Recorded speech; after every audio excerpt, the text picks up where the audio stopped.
Salut à tous et bienvenue dans l'hebdo. On va commencer par les liquides évidemment. Nouveauté chez Pulp, les My Pulp sont dispo maintenant en 60 ml, on en a parlé dans l'émission. Donc vous pouvez retrouver le Black Pearl, le Blue Slush, le Sweet Cream, le Bubble Green, le Green Dragon, le Paradise Oil et le Tropical Fuel en pack 60 maintenant. Dans la gamme Shoujo, Anna fait son apparition. C'est la collab entre Cumulus Vape et Cloud Vapor qui continue sur sa lancée. Le Anna, c'est une fraise, framboise et fruit du dragon. Niveau matos, la Aspire Pulse Pro sort, une petite batterie intégrée de 1400 mAh, capacité de 3 ml, puissance réglable de 5 à 30 watts avec un écran OLED, chargeur type USB-C, ça fonctionne avec la cartouche mini can et il est tout petit. Chez Lips, la CLK One ou la Click débarque lors du Vape Expo. Vous pouvez la découvrir bientôt. Ce nouveau pod, voilà, pour en savoir plus, il va falloir suivre nos interviews sur le Vape Expo. Geekvape dévoile la Soul 2, 2100 mAh, 35 watts, le retour d'un joli form factor qu'on avait aimé dans l'équipe et pas mal de mises à jour qu'on découvrira évidemment en revue dans l'émission.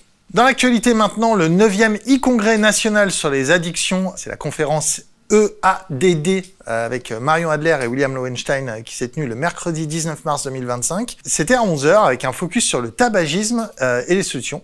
L'occasion pour deux éminents addictologues français que sont William Lowenstein et Marion Adler de revenir sur la place de la vape dans l'accompagnement des personnes fumeuses et d'aborder la délicate question du vapotage chez les jeunes ou encore l'utilisation par les femmes enceintes.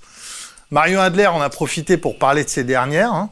Elle a déclaré notamment « Attention, gynécologue, ne donnez pas de fausses informations aux patientes. Ce qui est toxique, c'est le monoxyde de carbone, pas le tabac fumé, pas la vape. Donc rassurez-les, vaut mieux qu'une femme enceinte vapote et ne retourne pas vers le tabagisme, idem pour une femme qui allait. » Au sujet de l'effet passerelle si cher aux opposants farouches à la réduction des risques, Marion Adler a déclaré « Chez les jeunes, la vape est clairement un concurrent du tabagisme, non une porte d'entrée. Si c'est une véritable passerelle vers le tabac fumé, on assisterait à une augmentation du tabagisme.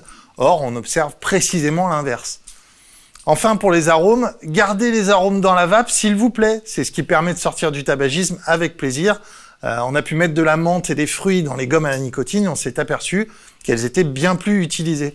Et pour cause, les personnes qui souhaitaient arrêter de fumer n'ont pas forcément envie d'un goût tabac. Pour finir, son avis sur l'efficacité de la vape est sans équivoque. Grâce aux études notamment, on voit ce qui peut aider à sortir du tabagisme et on le sait maintenant, la vape est un élément important. L'étude Cochrane mise à jour en janvier 2025 a montré clairement un bénéfice de la vape par rapport au traitement validé. Avec nicotine, la vape est 60% plus efficace que les substituts nicotiniques. Je crois que la messe est dite. Si vous voulez tout savoir sur ce congrès, n'hésitez pas à vous rendre sur jesuisvapoteur.org.